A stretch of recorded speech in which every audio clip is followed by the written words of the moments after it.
Tonight, we drift into the heart of Neon Bay, where the market never sleeps and the water glows with secrets.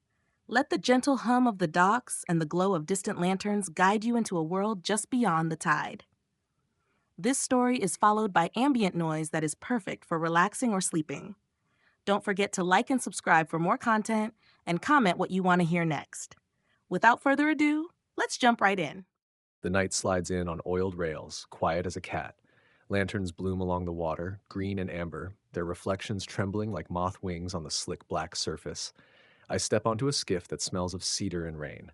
The ferryman, old bow, face creased like folded maps, pushes off with a whisper of pole against piling.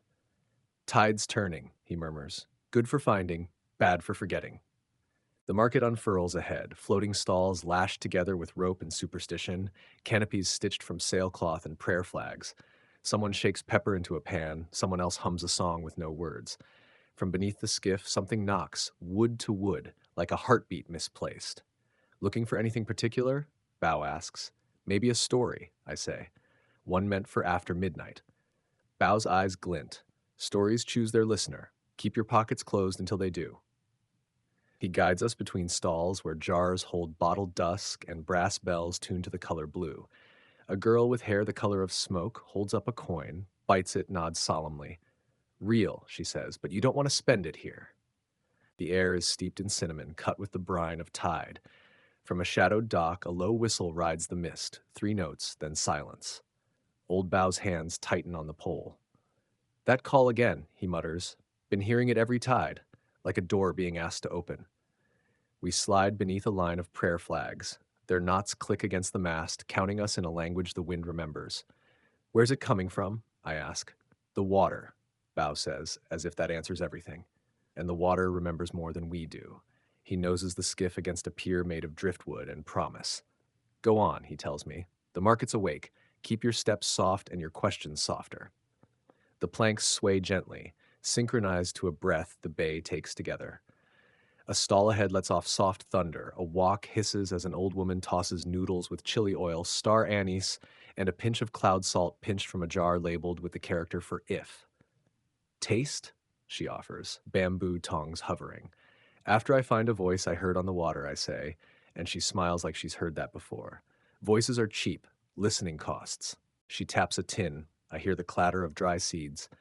If your ears are hungry, try fenugreek. If your heart is, try cardamom. She lowers her voice. If your memory is the hunger, go see Auntie Silt. She deals in steeped yesterdays.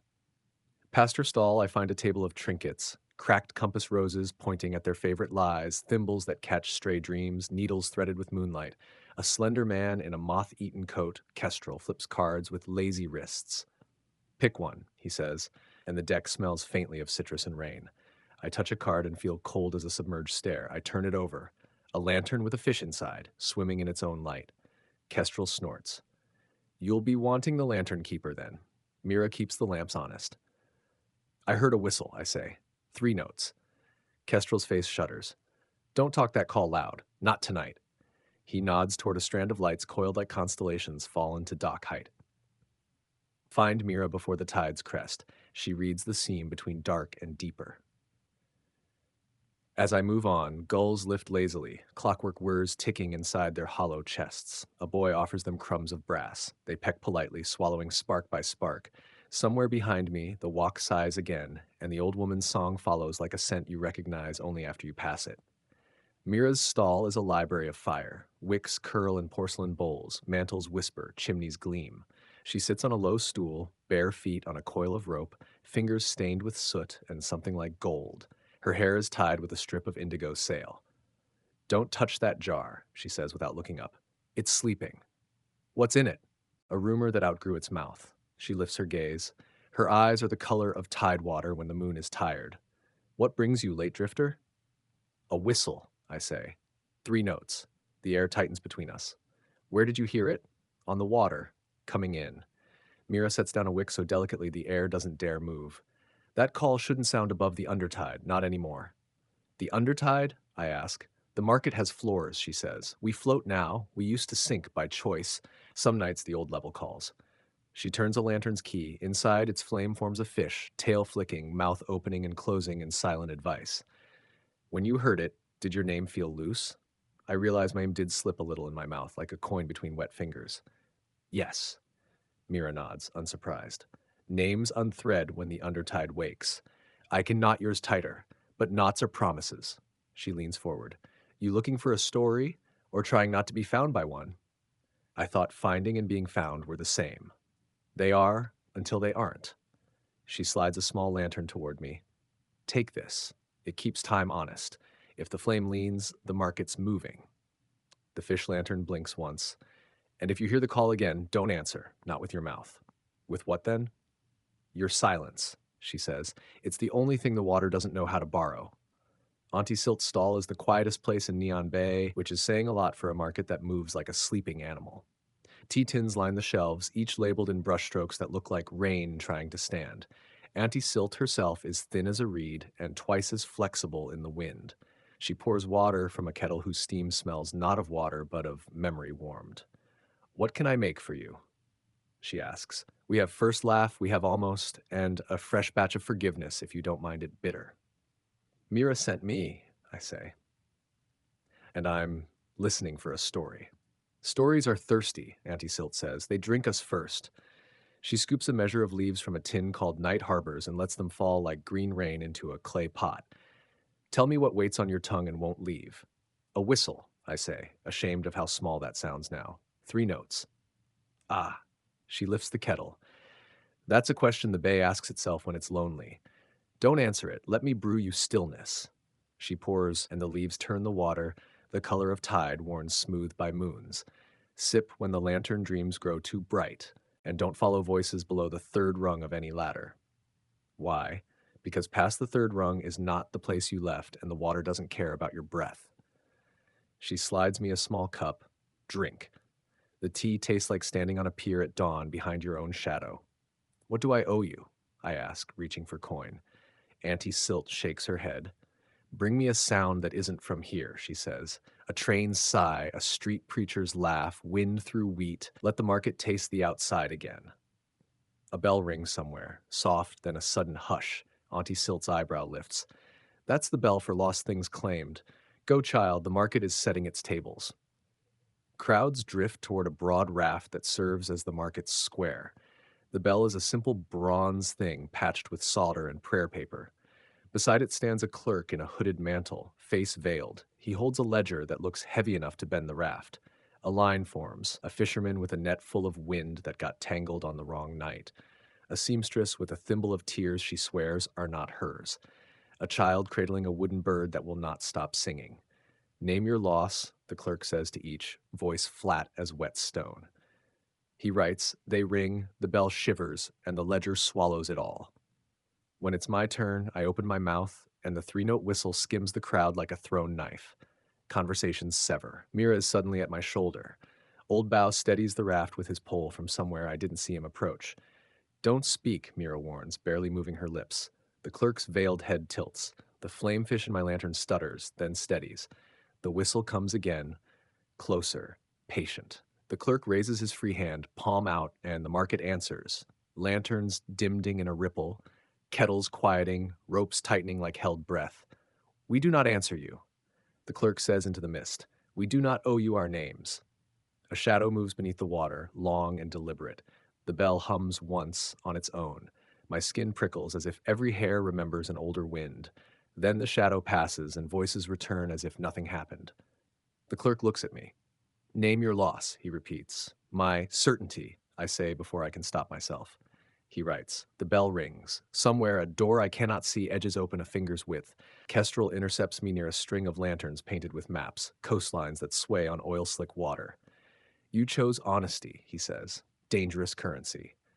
He fans his deck again. One more draw. Payment is a truth you've been saving. I hesitate. The lanternfish nudges against glass as if curious. I draw. The card shows a dock ladder, 3 rungs painted, the rest fading into ink. I laugh, a sound more nervous than amused. Auntie Silt warned me about the 3rd rung. She's good at warnings, Kestrel says, bad at telling you what to do with them. He tucks the card behind my ear. It stays. Your truth, then. I followed a rumor here, I say, that if you stayed after midnight, the market would tell you a story that belonged to you alone. Kestrel nods, as if I've told him my shoe size. That rumor's true on nights like this when the tide thinks about being someone else, but the market story speaks in tides and trades. You'll need an offering, not coin. What then? Something you use to anchor yourself, he says. Something the water can't copy. A scar, perhaps. A promise. Or a sound Auntie Silt asked you for. He grins. Outside winds fetch a decent price. I remember a childhood train yard, the way freight cars coughed and sighed and coupled at dusk. I might have one, I say. Good, Kestrel says. Bring it to the slip of no names near the tide steps at the half bell. Don't be late. The market loves punctuality almost as much as it loves secrets. He vanishes into a fold of shadow that shouldn't be big enough to hide him. The lantern's flame leans, just a breath, toward the water. The half bell is a weak, compassionate chime that makes everyone walk slower. I follow a thread of night blooming jasmine to the slip of no names, a narrow dock with no placard, just a post etched by knives. The water here is more silver than black. Mira stands with a folded shawl, Auntie Silt carries a thermos, Old Bow squints at the horizon like it owes him coin. You came, Mira says. Good. The market's mouth is half open. What am I supposed to offer, I ask. Remember the train, Auntie Silt says without looking at me. Offer its sigh. The bay remembers salt and nets and goodbye. It's hungry for iron and steam. How do I give a sound, I ask. Hold it in your mouth, she says, as if that's obvious, and let it go when the water listens. The whistle hasn't sounded for a while. It makes absence feel loud. I close my eyes and drag up metal on metal, the long exhale when a freight settles on a siding. It's heavier than I expect. My chest tightens the way memory sometimes does when asked to work. I taste rust and evening. Now, Mira whispers. I open my mouth. The sound falls, not air, not voice, but weight, and strikes the surface with a ripple that runs out like a decision. The bay shivers. Lanterns nearby pulse. Something knocks hollow beneath us, and the dock's ropes go taut. Old Bow grins, teeth bright. There, he says. You made the market miss something. The water answers by offering a shape, a message bottle pearled with salt, bobbing lazy as a yawn. Mira nets it with a swift, practiced scoop. For you, she says, handing it over. My name, my real one, the one only I use when I'm shoreless, is written on a strip of oilskin inside. The stopper resists as if it has opinions, then yields with a soft pop. The oilskin unfolds, the ink is neat and decisive, the hand of someone who writes like they sail. The letter is short. When the bell for lost things rings twice in one night, take the third rung and no further. You will hear a door breathe. Wait, and do not knock. If you knock, it will not be your door. It will be your names. No signature, I say. The market hates autographs, Auntie Silt replies. They're arrogant. What does it mean? I ask. Mira looks at the water where the silver is a little too bright, as if the moon is trying to read us. It means the undertide wants you, but it's offering rules. That's rare. Old Bow taps the letter. Bell's rung once, it'll ring again. When it does, we go with you. You'd come? I ask. This place eats the curious, Bow says, but it spits out the escorted. He shrugs. Most times. The bell, as if cued, rings. Once, the sound lands on the water like a diver returning from very far down. Lanterns tilt their heads. A breeze threads the flags with a line of a song I don't know. Somewhere a vendor ties a final knot for the night. The air grows expectant, the way it gets before a monsoon or a confession. Get ready, Mira says softly. When we hear the second ring, you take the steps until your knee forgets to lift. That's the third rung. Then stop. And if a door breathes, you wait. Auntie Silt says, you let it decide if you are its weather. We move through a market that is gradually tucking itself in, stalls sheeted, lanterns turned down to embers. The tide steps rise from the water like a spine. They are soaked wood and old stories, green where weed makes a soft alphabet. I step down one rung. The bay tastes my boot and seems pleased. Second rung. The lantern's fish turns its head and watches the surface like a cat at a fish tank. Third rung, and my knee, indeed, forgets how to lift just for the blink it takes to be certain of a thing. Stop, Mira breathes, her hand light at my elbow. The second bell rings. The sound spreads slow and round, a coin rolling on wood until it chooses a quiet. The water in front of me widens, not physically, not exactly, more like the idea of width decides to demonstrate itself. Then I hear it. The inhale of a door that has lungs. the exhale of something careful on the other side. It is not a human breath, and it is not the bay's. It's older, like the sigh a story makes when you open it after a long time. I do not knock. Every cell of me wants to, polite, curious, but I remember the letter. I hold still. The market holds with me as if we are a single animal pretending to be a city. The breath continues, in, out. A rhythm you could set a clock by if you had the right kind of clock. Something brushes my ankle, not fish, not weed. A strand of cold that curls like a question. It finds the edge of my name and tugs. I keep still. Then the breath pauses. The pause is a key fitting. The water eddies, making a low sound, a syllable almost. The door doesn't open. It simply moves nearer until I'm certain that if I stepped forward, I would not be wet. Wait, Auntie Silt says, though I haven't moved at all. The door, breathing, invisible, shifts again. Listening. Tell it the outside, Old Bow murmurs. The market gave you a bottle. Give it ashore. I think of wheat fields and hot asphalt, of cicadas tuning the afternoon, of a streetlight buzzing in July when bats loop lazy under it. I think of the train again, the way its metal breath fogs as if it too has lungs. I do not speak. I let the thoughts take on the weight of the sound they carry and lower them into the silver. The door recognizes them. It inhales, and for a moment I smell dust and corn and hot pennies. The breath leaks around us, and the market sighs all at once, softly. Boards relaxing, ropes slackening a whisper. Lanterns brighten a fraction. The fish in mine flicking its tail as if remembering a river's curve upstream of any tide. Then from beneath the third rung, a parcel floats up wrapped in oilcloth, tied with indigo thread. It bumps my shin like a cat demanding notice. Mira nets it and sets it in my hands with a look that says careful and go on at the same time. I undo the thread. Inside, a small book bound in salt stiff leather, pages thin as onion skin. On the first page, my name, again, the one only I use when I don't want to leave footprints, inked in the same hand as the letter. Beneath it, a title, The Floating Market of Neon Bay, a story that became you when you listened. You see? Auntie Silt whispers, oddly fierce. The market keeps its promises if you keep still long enough. I turn the page. The first lines are what I have already lived tonight, written as if the page had been tilting its ear to my steps. But there are more pages, deeper than the book looks capable of holding, and the ink glimmers as if damp with unwritten hours. Somewhere beyond the edge of the raft, the three-note whistle sounds one last time, not demanding now, but resigned. We should go, Mira says. Stories are gentle until they're hungry.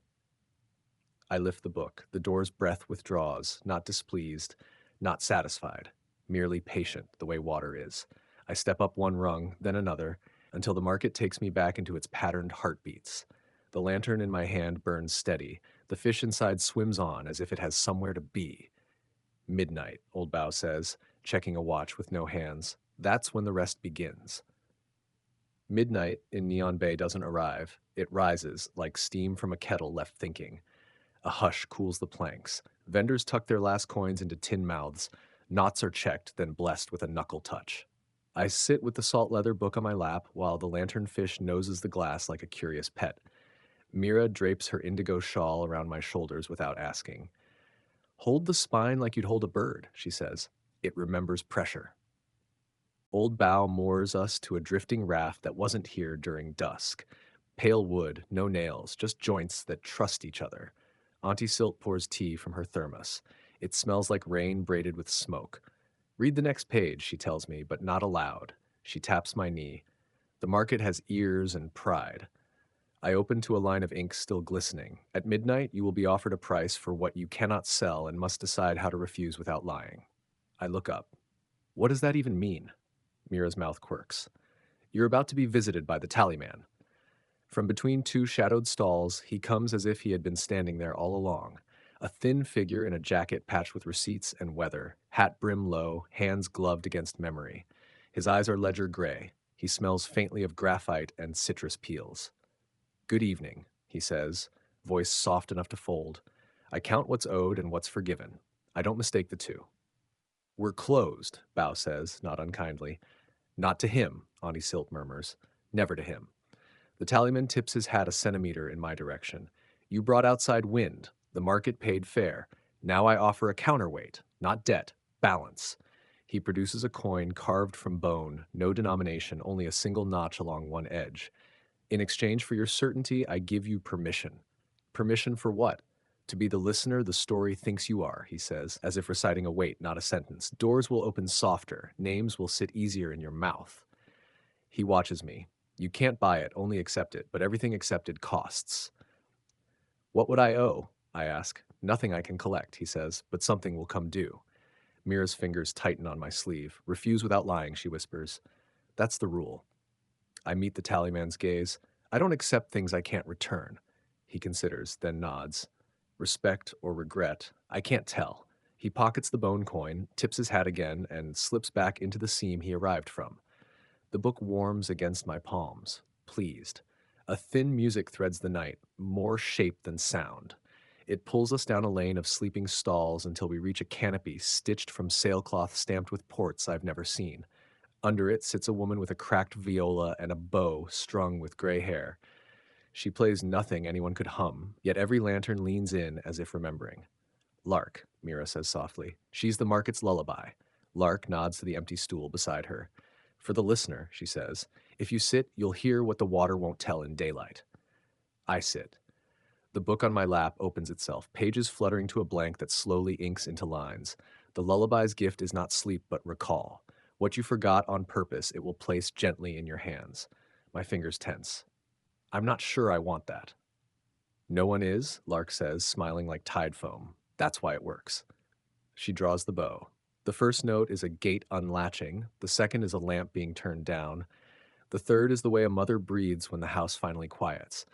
Memories arrive like boats at staggered tides, a paper kite lost above a schoolyard, the wet green smell of a basement where cousins dared each other into darkness, a name I swallowed because it was too bright to say.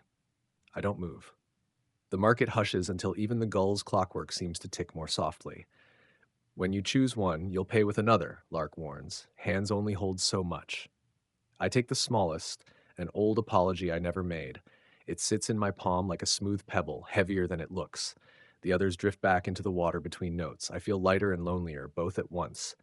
Keep it, Lark whispers, but don't spend it all on one mouth. Auntie Silt tucks a wrapped sweet into my pocket. For the ache that follows remembering, she says, sugar knows how to carry it. Kestrel returns, hair damp with mist, fingers inked. You'll want this, he says, laying out a map on a crate. It glows faintly where the lantern light touches it. The lines aren't streets or piers, they're currents of rumor, arrows of custom, dotted paths of favors owed. I chart what can't be nailed down, he says, proud and a little sad. Tonight's rotes are generous. The map's legend is a list of contradictions. Here-ish, long way and a short walk, ask by not asking, trade breath for thread. A red mark pulses near a drawing of a low arch. What's that? I point. The throat, Kestrel says, where the market swallows what it doesn't want. Sometimes it coughs up stories, sometimes it keeps them. It's offering something tonight. He taps the pulsing mark. You should see. Old Bow snorts. And you should not go alone. We follow the map's mutable course, across a gangway that flexes like a rib, past a stall of birds made from brass shavings, down a lane where cobbles float like memory. The throat is a hole in the market's geometry, neither dock nor water, but a dark semicircle beneath a sagging arch. It breathes out a cool draft that smells like wet iron and distance. On its lips sits a box, tarred and twined. A sign leans against it. Return to sender. Mira squints. That sign wasn't written by any hand that sells here. Open it, Kestrel whispers, both eager and wary. I cut the twine. The tar sticks, then lets go with a sound like a tongue pulling from a frozen railing. Inside is a bundle wrapped in oiled canvas. Inside that, a lantern with no wick. Inside that, a slip of paper. If you want our story back, follow the breath you refused. Mira's jaw tightens. Someone below wants what we are above. Below? I ask. The undertide, Auntie Silt says. It has vendors too. They sell what we say we never lost. I look at my wickless lantern, then at the fish swimming circles in the other. Both seem to be waiting. We gather on a quiet raft behind a screen of net. You can't go under alone, Bao says. Even the careful get turned around. I didn't plan to, I say, though the book in my hands thrills at the idea like a dog at a door. It opens to a page that wasn't there. You will need 3 permissions. One of light, one of breath, one of name. Find them before the tide rolls back its tongue. Light, Mira repeats, already knotting a new wick with fingers quick as rain. Take this. She dips it in oil scented with orange peel and ash. It remembers the way up. Breath, Ani Silt says, pressing a small vial into my palm. Inside, a pale fog curls, stubborn, a borrowed breath from a dawn we liked. If the water decides it loves you too much, drink. It will remind your lungs they belong to air. Name, Kestrel says, tilting his head. That's trickier. He looks at me the way a locksmith eyes a key. Who first spoke your true name? The answer is a mouth I haven't let myself think of tonight. My grandmother, I say, in a kitchen with yellow tiles. Then take her hand, Kestrel says, not unkindly.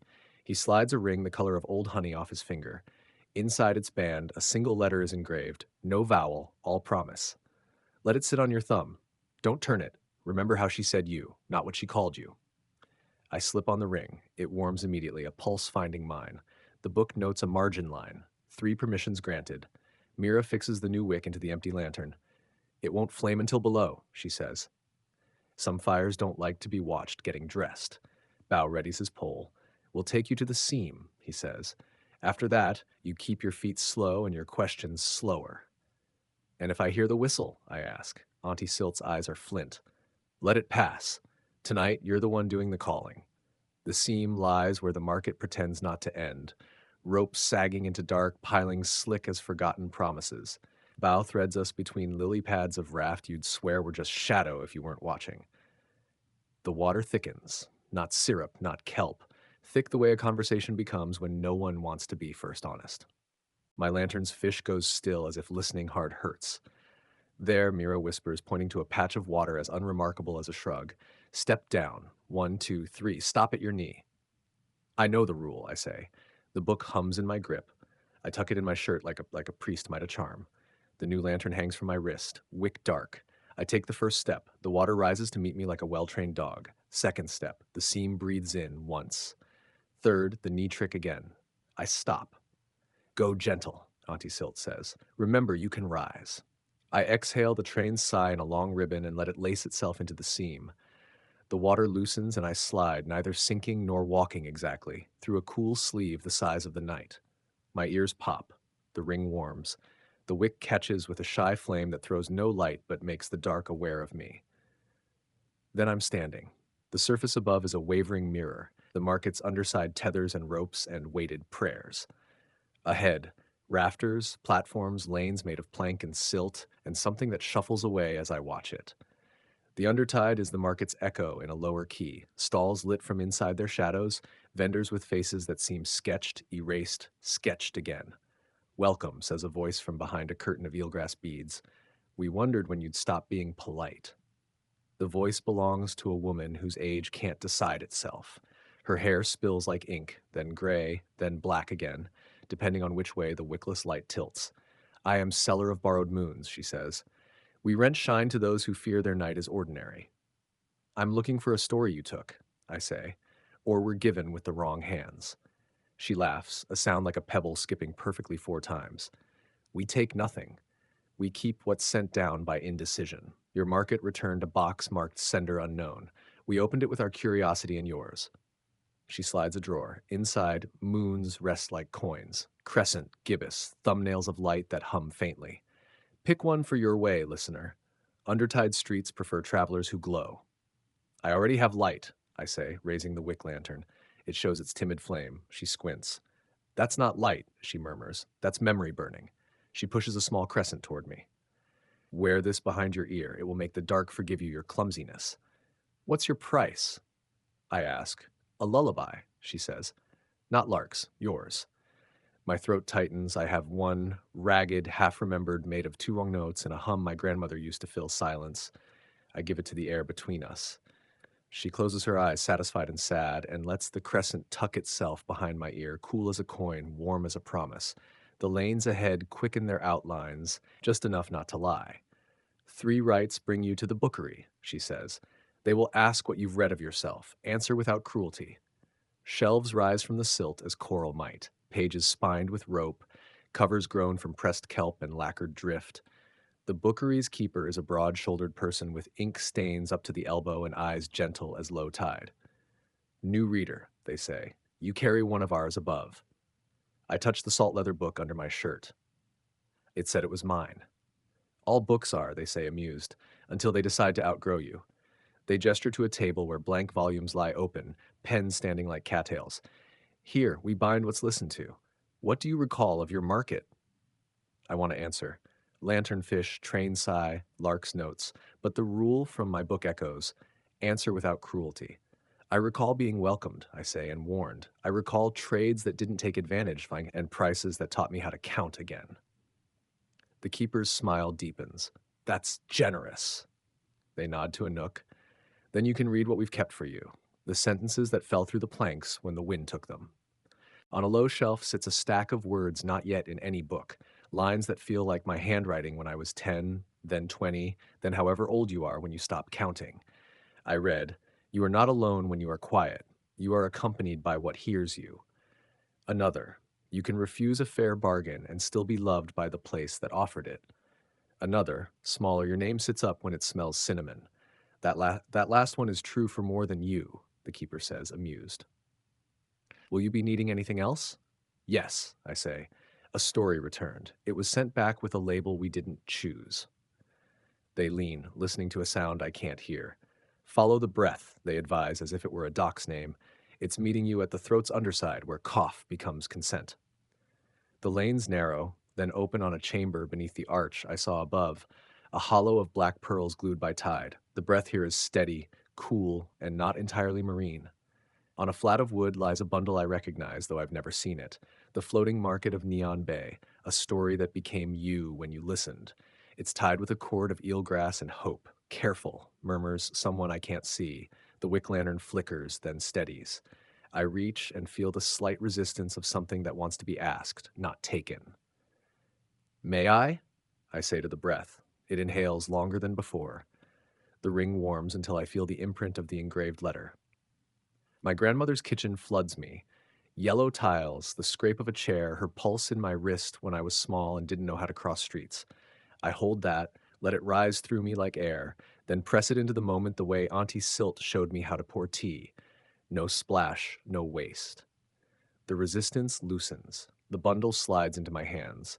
The breath exhales, a satisfied sound that makes the chamber's pearls dim and brighten like fireflies behind smoked glass.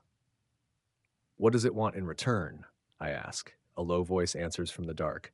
To be remembered by its right name. What name is that? The pause, the voice says simply. The world's inhale. Speak it by not speaking.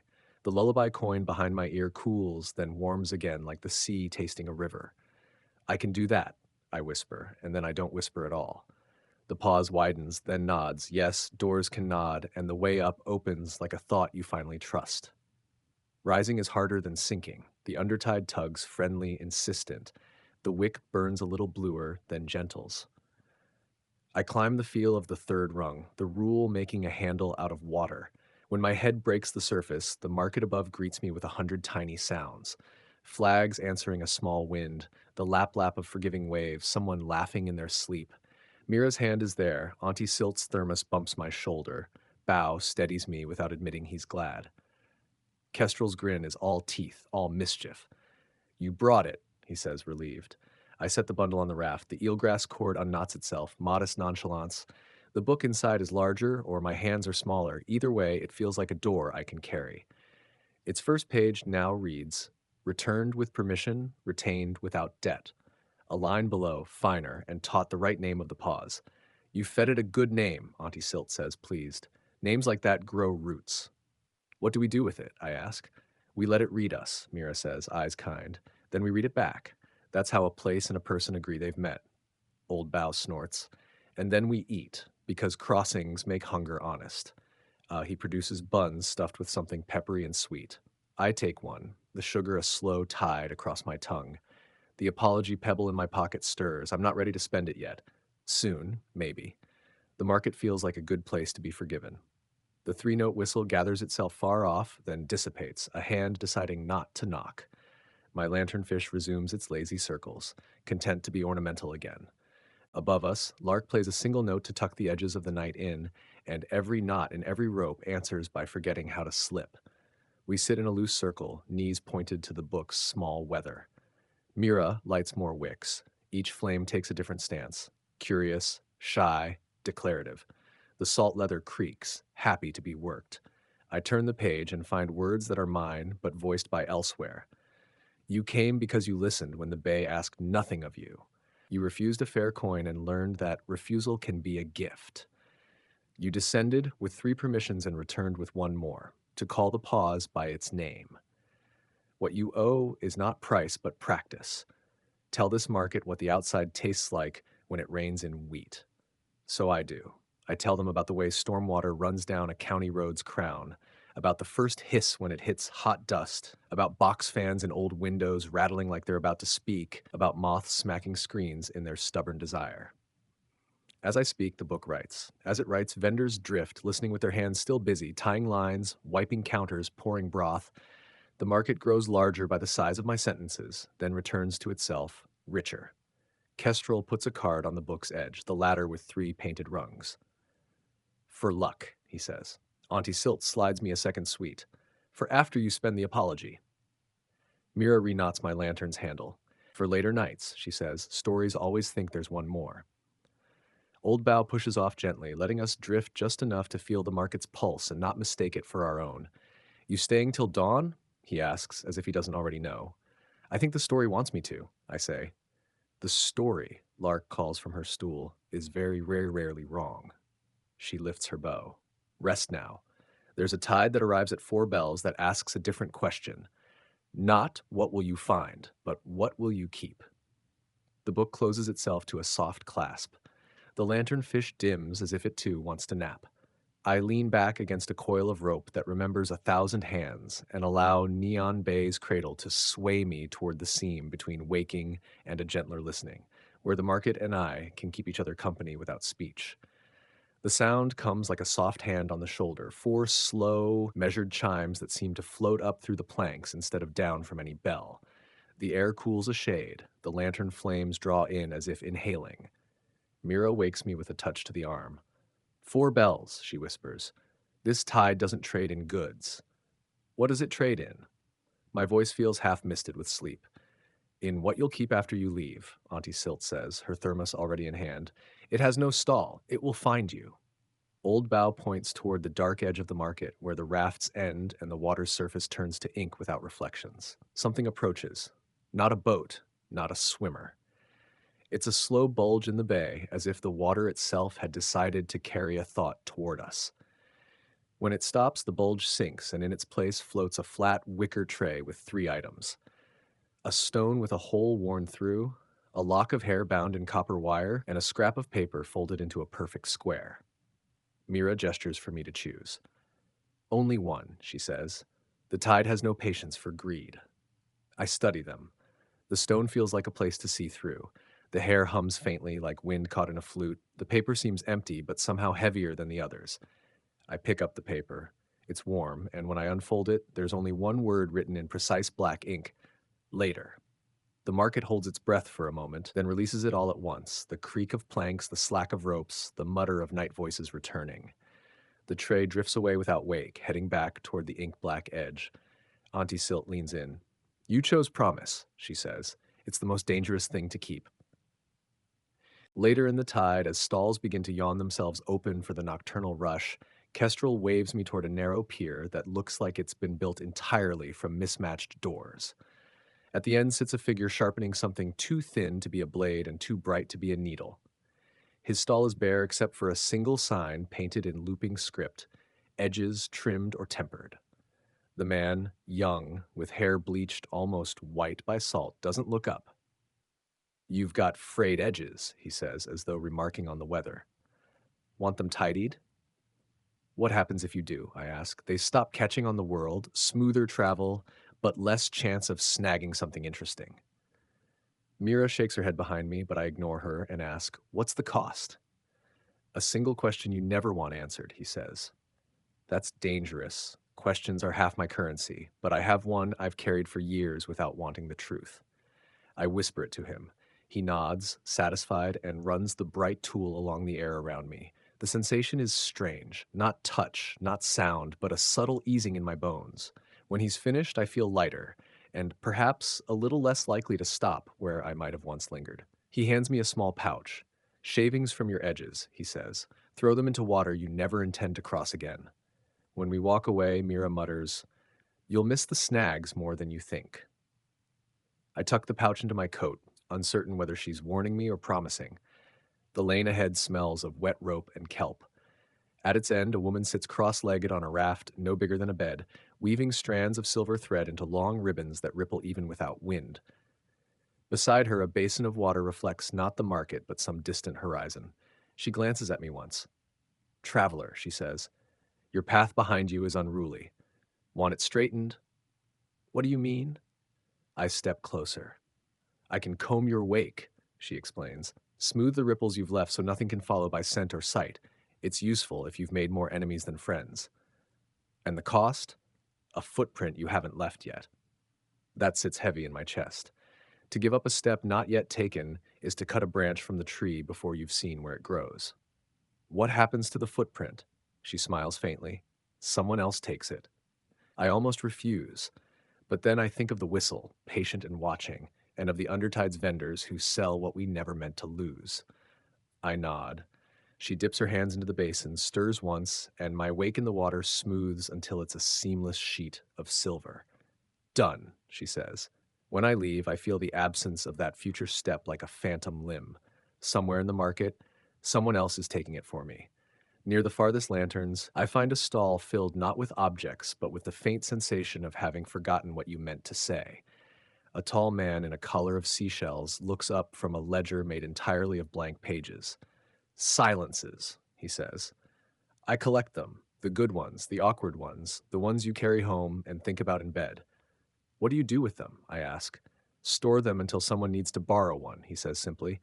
"Sometimes the right pause can buy you a life." I feel the folded paper in my pocket.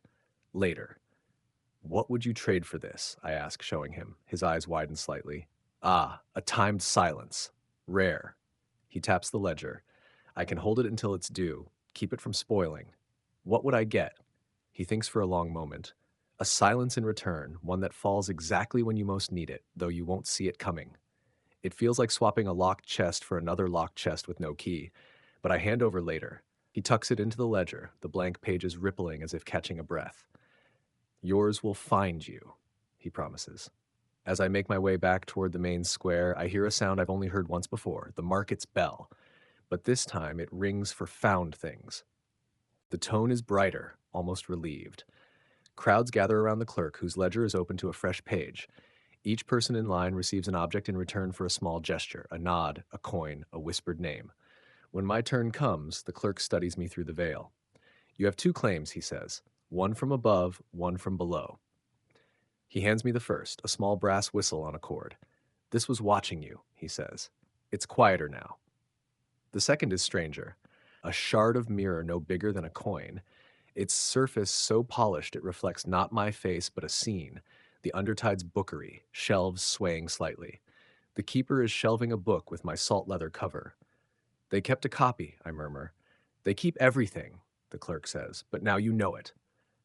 Just before the sky begins to pale, a final vendor appears at the water's edge, a man in a black coat stitched with constellations that don't match the night above. His table holds nothing but a closed wooden box. "Inside," he says, "is the thing you'll take from here without knowing you've taken it." I raise an eyebrow. "If I don't know, how do I choose?" "You already have," he says. "The box only catches it for you." I rest my hand on the lid. It's warm, like it's been in sunlight. "What's the cost?" "Only to remember that you agreed." I open it. Inside is darkness, not empty, but deep, like looking into a well at noon. For a moment, I think I see my lanternfish swimming in it, but then the image shifts into something I can't name. The box closes itself with a soft click. "You'll understand later," the vendor says, already turning away. Dawn begins to lift the edges of the market, the lanterns paling in the new light. Mira walks me to the pier where Bow's skiff waits. Auntie Silt hands me a final cup of tea, steam curling like script. "Don't drink it yet," she says. "It's for the moment you need to remember exactly how the bay smelled tonight." Kestrel offers me a card without a word. It's blank, but the edges are damp, as if just pulled from water. "It'll write itself when you're far enough away," he says. The salt leather book is heavy in my pack, the pouch of edge shavings tucked beside it. The whistle rests around my neck, silent but warmer than it should be. Will I come back? I ask. Mira smiles, and for the first time she looks tired. The market doesn't repeat itself, but it does rhyme. Bow pulls us out through the drifting stalls, their ropes slack, their sails folded. The water smells more like day now, less spice, more salt. Behind me, the market is already folding away into itself, as if embarrassed by the things it showed me. The current catches us. Bow doesn't fight it. It's polite to let the bay see you off, he says. It likes to think it's escorting you, not the other way around. I glance over the side. For a moment, just before the market disappears from sight, I see a shadow in the water, a long, deliberate shape keeping pace. It doesn't whistle. It just watches until the last lantern wink fades.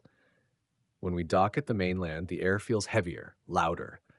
The market's quiet rhythm is gone, replaced by gulls, engines, the chatter of an ordinary morning.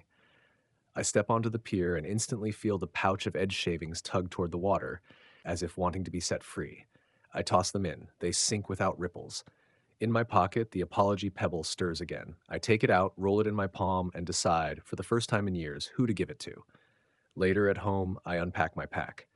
The salt leather book sits on my desk, closed but warm. The brass whistle hangs by the window, catching stray sun. The ring still fits like it belongs to me. And the card from Kestrel, it's no longer blank. It reads, "The pause is waiting." When I open the book, the last page is filled. The floating market of Neon Bay thanks you for listening. Keep what you were given until it changes shape. Then, come find us again. The paper feels heavier, as if it knows it might be the only thing keeping that place real in my world. I close it and listen, not for the whistle, but for the pause. And somewhere, far out on the tide, I think the market hears me listening back. Morning sits heavy on the windowsill. I hold the smooth apology stone until it warms enough to sweat. The name it belongs to is a shape I've avoided. My older brother, Jay, split from me by a fight that began with a borrowed car and ended with a sunk summer. I walk to his shop, bells on the door, announcing me to the smell of tires and coffee past its prime. He looks up, wiped rag in hand, surprise crossing his face like a cloud. I put the pebble on the counter between us. I should have said this then, I tell him. You warned me. I ignored you. You paid for it. I'm sorry. The pebble seems to deepen, the way a pocket learns a coin. Jay presses a thumb to it as if testing if it's real, then lifts his eyes. There's a thin pause, a precise one, like a tailor's measurement. I know where it came from, the archivist's ledger, the traded later. It lands perfectly between us, cool and generous. Instead of snapping back at me, Jay exhales. Okay, he says. Thanks for bringing it here, not texting it. We stand in that good hush until coffee drips somewhere in the back. He nudges the pebble toward me. Keep it, he adds. Not to use again, just to remember this wasn't easy. I pocket the apology. It's lighter now, but not empty. On the way out, I hear the brass whistle chime against my chest. No sound leaves it. The note is all inside. I don't answer. I remember Mira. Don't answer with your mouth. Back home, I set the constellation-stitched man's box on the table. Its wood swallows light without greed. The salt leather book lies beside it, warm as an animal that trusts you but might still bolt. I try the lid. It doesn't budge, but the grain has shifted, a knot now shaped like a small door. I brew Auntie Silt's tea and do as told. I don't drink it yet. I let the steam write Neon Bay into the room. Spice, rope, lantern oil, wet wood after speech. The card from Kestrel has new ink. Put the cup on the lid. I obey. The steam curls under the seam like a cat. The knot door exhales, and for a blink I see not darkness but a night water sheen. Then it's wood again. So that's how you breathe, I say. On instinct, I slide the ring on my thumb and turn it a hair. Then remember Kestrel's warning and stop. The metal warms as if pleased I didn't make it show me everything it could. I carry the unused tea to the window. Outside, the city moves in its day rhythm. Buses, bicycles, someone practicing a trumpet 3 floors down with a stubborn A. The tea cools, and with it the taste of the bay thins. The box's not door stays door-shaped, waiting. At lunchtime, I walk the pier. The tide is honest, not curious. Still, a shadow keeps pace below, the same long, deliberate shape that escorted us on leaving. It rises until the water brightens above it like breath on glass. The brass whistle heats against my sternum. Not today, I tell the bay, placing a palm over the whistle. The shadow doesn't whistle back, but the water near my hand dimples as if trying to take my pulse. The ring hums, faint and old. I take out the vial Auntie Silt gave me, the borrowed dawn breath. We're square, I say to whatever old ear is down there. I returned what was yours. The water, polite, flattens again. As I turn to go, a boy is watching me from the railing, his backpack patched with brand names and one careful stitch of indigo thread. You talk to the water? He asks, not mocking, not impressed, curious the way a question can be. Sometimes, I say, it has better manners than most people. He nods like that tracks. If you see my key, he adds, it fell through the boards. What does it look like? He shrugs. Like a key, but it's tied with purple floss. He scuffs his shoe. It was my grandmother's. I promise to keep an eye out. After he leaves, I check under the pier, between pilings slick with sea script. Nothing. The whistle cools. The bay hums its indifferent noon. I doze in a chair and wake to the sound of paper being counted. The tallyman sits where the sunlight makes a rectangle on the floor, hat brim low enough to keep his eyes ledger gray. He balances the bone coin on one knuckle. It rolls without falling. Permission offered once, he says conversationally, is a courtesy. Offered twice, it's a pattern. I don't want to owe a pattern, I answer. He stops the coin with a fingertip. You misunderstand what I collect. Not favors, not debts. Ratios. He looks toward the box. You're leaking neon bay into your house. Good for you. Hard on your edges. I had them trimmed, I say, and instantly regret it. The tallyman smiles, aisles, and for the first time it makes his face kind. Then you'll glide, but you'll miss what snags teach. He flicks the coin into the air. It vanishes on the way down as if the room decided not to host it. When you need permission, say you declined. That's often enough. He stands. And when you hear three notes again, remember, a question isn't always a request. He tips his hat a centimeter and is gone, leaving the sunlight to audit its dust. At dusk, the card completes a sentence. Corner of Wharf and Plum, after rain. Half an hour later, rain obliges. I go. Under a flickering streetlight, a pop-up market flowers like strategically placed fog, tarp roofs, folding tables, the quick fraternity of cash boxes. It smells of beans, vinyl, and wet cardboard. But if I tilt my head, the bay's understory returns. Spice, rope, the wordless song of lark's bow. I slip the crescent behind my ear. The world forgives my clumsiness. Between a crate of oranges and a rack of phone cases, a stall is hiding in plain sight. Nets of glass floats, a jar labeled moored weather, a sign handwritten in indigo. We buy rhymes. Kestrel appears from behind a stack of plastic tubs, looking wrong under streetlight and perfectly right under the crescent. You found it, he says. The market has cousins. What do you buy with rhymes, I ask. Bridges, he says. Ways across. You brought a box with a door knot. The city can teach it other doors. He gestures at the stall-keeper, a woman with a ring of keys that jingle like rain on zinc. This is Sal. She opens places sideways. Sal eyes the box. It wants a municipal hinge, she says. Street rules. In exchange, leave it a smell that isn't water. I think of my brother's shop. Rubber, oil, coffee. I breathe that into my hand and fold it into the box's seam the way Auntie Silt folds steam. The knot door appreciates the grit.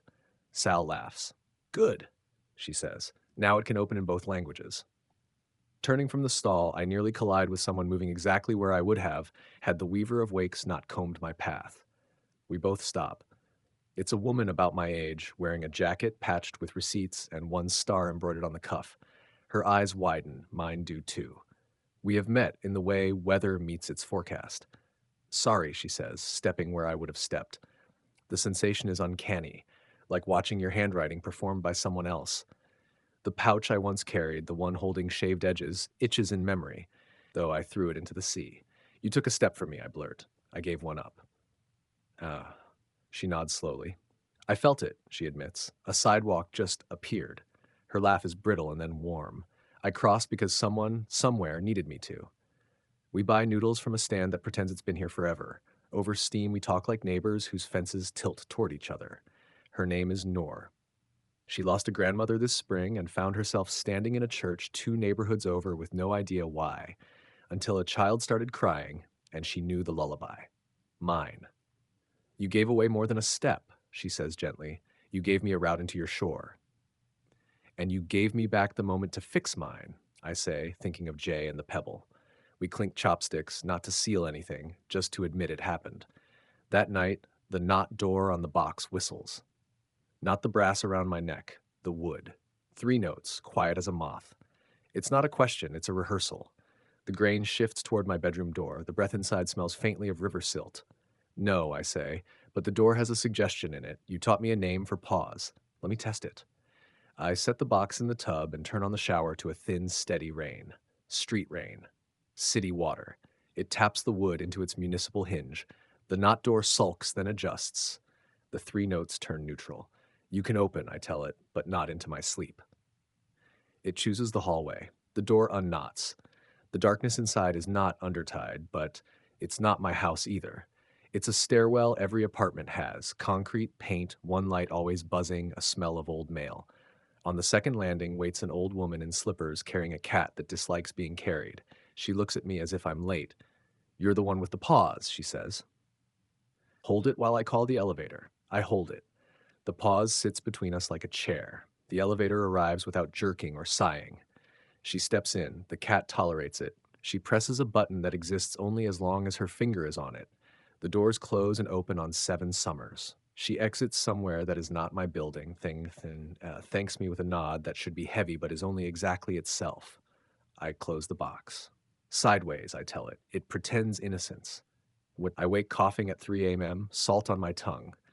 The house has brightened by a degree I can't source. No lights, no moon.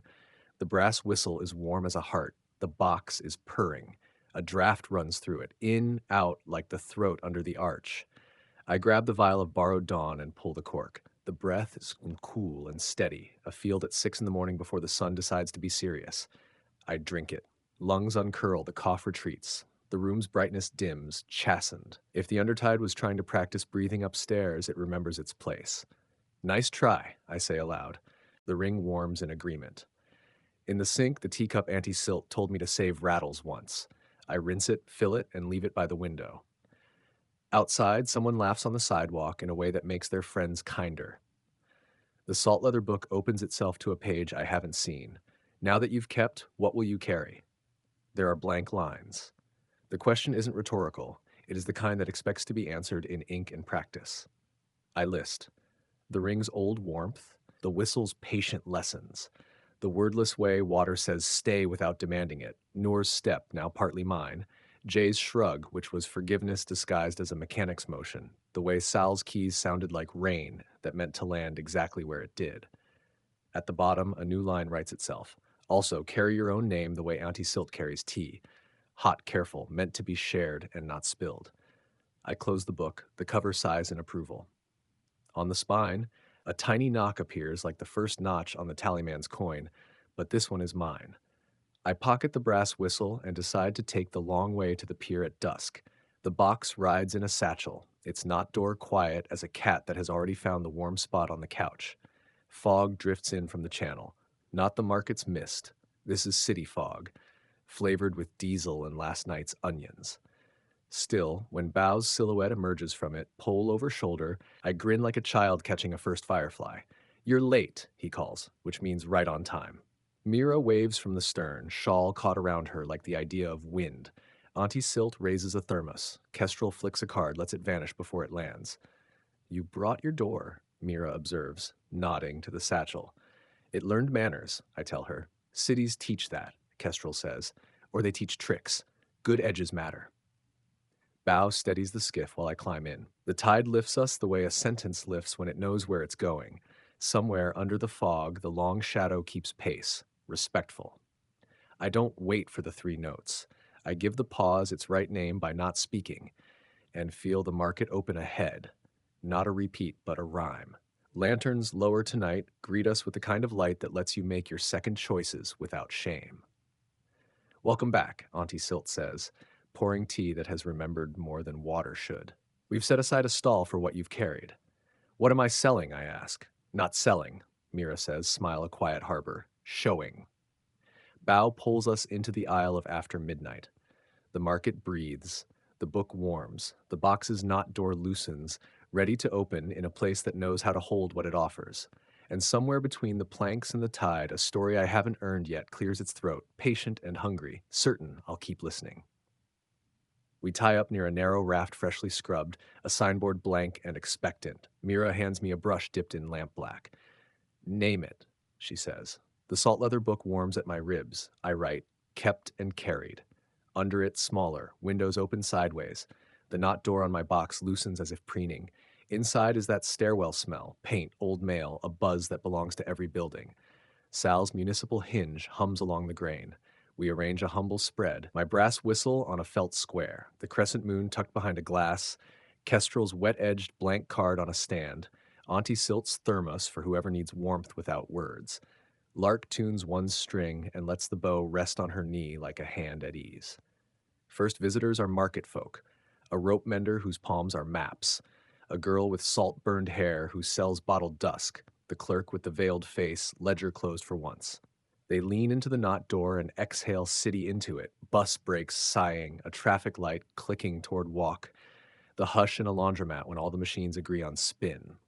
In return, the door exhales market, wet cedar, pepper, and star anise, the faint clink of prayer knots tapping masts, trades without coin, permission without debt. The door learns new manners each time. A boy sidles up in a backpack patched with brands and a careful stitch of indigo. He stares at the box like it might blink. I dropped a key, he says, almost to himself, tied with purple floss. Try asking the pause, I tell him, not the door. He looks at me, then closes his eyes. The market hushes just enough to be kind. The knot door inhales and coughs a tiny thing, bright, scalloped purple floss knotted stubbornly. The boy's face changes in the exact way you hope faces do when the world gives a decent answer. He thanks the air like it was a person and tucks the key into a shoelace knot he will not undo until he's home. Good work, Kestrel murmurs. Windows love being doors when asked politely. He arrives as the tea cools, hat brim at the same ledger gray tilt. No coin today. No offer of permission. He runs his thumb along the stall's sign as if reading it in braille. Kept and carried, he recites. Ratios like this survive storms. I meet his eye. I'm not taking anything I can't return. You're returning what no receipt can count, he says, almost fond. Your pause has a proper name now. The undertide has noticed. I expect the bone coin to appear, but he palms a different token, a tiny weight shaped like a comma. For your scale, he says, use it when a bargain feels correct but too heavy. He sets it on the table. The wood acknowledges it with a subtle relax. What's the cost? I ask, because we both know there's always a line. Only that you keep refusing well, he replies. People forget refusal can be generous. Keep it tidy. He tips his hat a centimeter and drifts back into the market's long arithmetic. Lark raises one eyebrow. He likes you? She says. I'm being audited, I say. That too, Auntie Silt smirks, pouring tea into small cups in the spaces between words. Toward the throat, the air cools with a breath not entirely ours. A figure steps from a curtain of eelgrass beads, the cellar of borrowed moons, hair shifting through ages like a tide that misreads its own schedule. Others hover behind her, bookkeeper's ink-stained wrist, a weaver of wakes whose knots hold water instead of rope. We heard our names spoken correctly, the seller says. We would like to learn how to be silent without swallowing. Will you teach us? Mira's hand finds my sleeve. They'll trade you back your reflection and keep your shadow, she warns softly. I'm not selling, I answer to both of them and all of me. But I'll show you, no price, on a test night. Terms? The seller asks, polite and dangerous as tied on stairs. You stand at the throat and breathe when we breathe, I say. You do not ask names. You turn away from the third rung because you like rules more than you admit. And when the bell for found things rings, you ring with it. She considers. Inkwrist glances at Ropewater. Slowly, the seller dips her head. We agree to try a new hunger, she says. One that listens first. Tonight, Auntie Silt decides, because some nights are ripe. We gather under the sagging arch where the market keeps its coughs and secrets. Lark tunes a single line and sets the bow to hum quiet as thinking. The undertide folk stand across from us, their silhouettes wavering the way heat does over rails. Sal leans a key against the throat's lip, the metal learns to be patient. On the in-breath, I say, hold a place for what you won't take. On the out-breath, Mira adds, give back something you didn't know you had. We count together the way you count when you want a room to become a room. 1, 2, 3. Inhale, the market widens, a hand opening. Exhale, the undertide offers back a handful of long lost, small lived things: a ribbon that remembers a braid, a button that still tastes like a winter coat, a photograph corner with a thumbprint from a kitchen that smelled like oranges. The bell for found things rings without being touched, bright as tin heaven. The boy with the indigo stitch steps forward, clutching his purple floss key. Is there a lock? He asks the air. The undertide's ink wrist raises a palm, and from the throat floats a matchbox tin smudged with soot and sainthood. Inside, a paper note folded to an exact square, his grandmother's recipe for a soup that heals grief as slowly as it should. He doesn't cry. Neither do I. The market and the undertide breathe again, together this time, and Lark's unmelody threads through our ribs, tying loose knots the wind won't bully. From far off, the three-note whistle rises, not demanding, not lost, just greeting. We do not answer with our mouths. We answer with the pause. The bay nods. Kestrel spreads a new map that smells of wet paper and civic hope. Sal sets down a bundle of keys that aren't for doors so much as for moods. We can build it, she says, but it only holds at slack tide, and only for people who promise to visit, not own. Bao shakes his head, impressed. A bridge like that asks you to behave, he says. I like it already. We lash rafts with rope and listening, plank them with thank yous and city grates borrowed for an hour. The box becomes the anchor. Not door open, hinge humming, ready to translate. Rules hang from the railings in brushstrokes that look like rain trying to stand. No shouting names into water. No prices for apologies. 3 rungs only. Leave with less than you could have taken. Lark ties a ribbon of silence across the midpoint to slow feet into noticing. When slack tide settles like a cat finding its spot, the bridge holds. People cross sideways, a machinist with oil under nails, a pair of kids in matching hoodies sharing one earbud, a baker carrying a loaf that smells like noon. From the undertide come weavers and bookers and moonsellers, each with hands out and palms up. Trades begin, not of objects, but of ways. Careful, Mira murmurs. Ways are heavier than they look. The comma weight on my table gleams, ready if a bargain leans too far. The boy returns with the matchbox tin. He's tied the purple floss key around his neck, not as jewelry but as remembrance with a job. He waits until traffic on the bridge thins to a hush made of rope creak and shoe whisper. Then he sets the tin on my stall. I think this opens somewhere, he says, but not a lock. It opens a wen, Auntie Silt suggests, already reaching for the thermos. Those need to be poured, not turned. We take the recipe square, unfold it. The paper smells like a church lady's potluck and the string bag of oranges someone always brings. The knot door inhales recognizes the pause written between ingredients. There's always one where you're supposed to stand and taste and decide if it needs more heat or more waiting. The door exhales the kitchen. Yellow tile, a chair scrape, a pulse in a wrist that will one day hold a ring. The boy steps through as far as his toes and comes back the same size, but different where it counts. He smiles a new smile, the kind that understands an heirloom isn't a thing, it's a way. Keep the floss, I tell him, and he nods like of course. When he leaves, Lark scratches a title on her bow arm, Soup for the Slow Kind of Healing.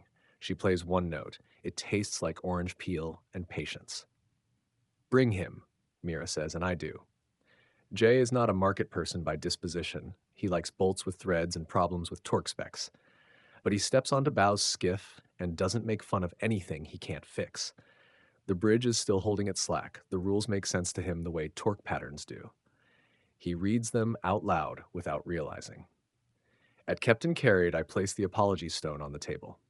He sets beside it a wrench his hand has tuned over years until it fits a bolt by sound. People lean in, admire the tool the way they admire a knot, clean, honest, not trying to be more than itself. Kestrel flips a card and shows us the ladder with 3 painted rungs. We stay where the rules keep us smart, he says, and for once no one laughs. The tallyman appears briefly, just to watch Jay's fingers find the comma weight and set it on the sign as if he's done it before. Family ratios, he murmurs and leaves without counting. We walk to the throat, now quiet as a library right before closing. Jay listens. Not for myths. He listens like mechanics do, for pressure imbalances and hidden leaks. Hear that? He asks. The bridge is flexing at the 3rd joint. Bao grunts, appreciative. Sal finds a key that matches a mood called give. The joint stops sulking. Back at the stall, Jay picks up the whistle. He doesn't blow it. He nods to it like two men nod across a shop bay. The whistle decides it can be quiet for months. Storm appears without thunder, the kind of wrong barometer that makes gulls silent and knots tighten on their own.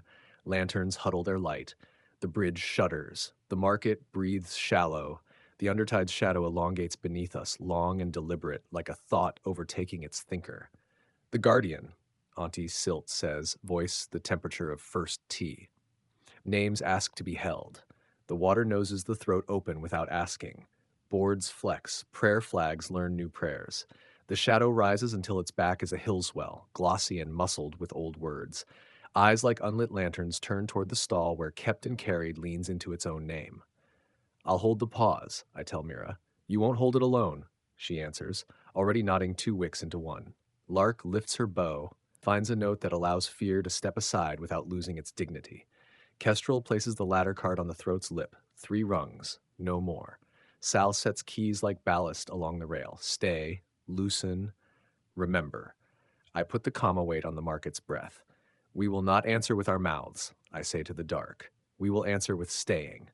The Guardian tests us with 3 notes, not whistle now, but whale metal bridge deep. The bridge wants to run. Bow digs his pole into the seam like an oath. Jay drops to a knee over the 3rd joint and presses his palm. Here, he says into the wood. Here you'll hold. The joint listens because his voice is a tool too. We breathe in, we keep, we breathe out, we return. The shadow's eyes consider, then dim out of threat into watchfulness. The storm remembers how to be only weather. Lanterns take their hands off each other and stand up straight. The bell for found things rings once, twice. Found a city spare part that makes no sense up here and all the sense below. A lullaby that fits 2 voices and doesn't make either small. A word for pause that works in every tongue we have. The market doesn't crown, but it does nickname. At first light, Mira ties a thin strand of indigo around my wrist and whispers, "Listener of 2 shores." Auntie Silt adds a tin bead, "Who refuses well." Kestrel tucks a card into my pocket, blank, wet-edged, ready to write itself when I need to know where to stand. Sal presses a key that opens only sideways. Bow claps my shoulder in the way uncles do when words would make them sentimental. I can't always stay, I admit, looking at the stall, the bridge, the throat that breathes like a sleeping beast we've decided to love. Good, Mira says. Places rot when the same face holds the window every night. She nods toward the crowd. Noor steps forward, jacket cuff still embroidered with 1 star. She knows your wake, Mira adds. Let her keep the stall when you're gone. Noor grins, nervous and sure. I'll trade pauses for bus breaks and soup for the slow kind of healing, she says, and the market likes her voice. We write the rule changes together. Caretakers may change, the window remains kind. The sign for Kept and Carried gets a second line in smaller brush. Sometimes Noor. The tallyman passes once more, sets the comma weight dead center on the sign, and doesn't stop. Ratios satisfied. Dawn brings the color of steel to the bay. Lanterns learn how to be glass again. Lark plays a goodbye that feels like closing a book you'll open tonight. Auntie Silt gives me a sachet of tea labeled for pauses you must carry alone. Kestrel pockets the ladder card, presses my palm with a different one. A simple lantern, fish inside, forever swimming. It means you can find light you taught to behave, he says. Sal hands me a key that doesn't turn anything, but reminds you where your hand is. Bow's skiff knocks gentle against the pier like a friend who knows you're almost ready. Mira ties one last knot on my lantern's handle, the kind that remembers how tight it needs to be only after you let go. Rules are a kindness, she says. Break them only to be kinder. We push off. The bridge holds for a few more breaths, then unthreads itself back into rope and gratitude. The Guardian's shadow keeps pace just long enough to be polite, then sinks to its homework below. The market shrugs on its ordinary night clothes, which are anything but. On shore, my house smells like itself. The box's knot door sleeps, grain smooth as a cat's flank when it knows the couch is safe. The salt leather book writes the last lines without my hand. You listened where the water asked for nothing and taught it a better way to ask. You refused without fear, accepted without greed, and carried only what changed your shape. If you keep the pause, we will keep the door. When your city learns a new sound, bring it. We will pay in lantern light and names that sit easily in your mouth. I place the comma weight on the book to keep the page from closing too fast. The brass whistle hangs by the window, quiet as a promise kept. Outside, buses sigh, a traffic light ticks, someone sweeps a storefront with a rhythm that could be a lullaby if you lean your ear. I lie down. I hold the pause. Somewhere beyond my ceiling, between market and undertide, a story I no longer have to chase breathes with me in and out until sleep opens its softest door and lets me through.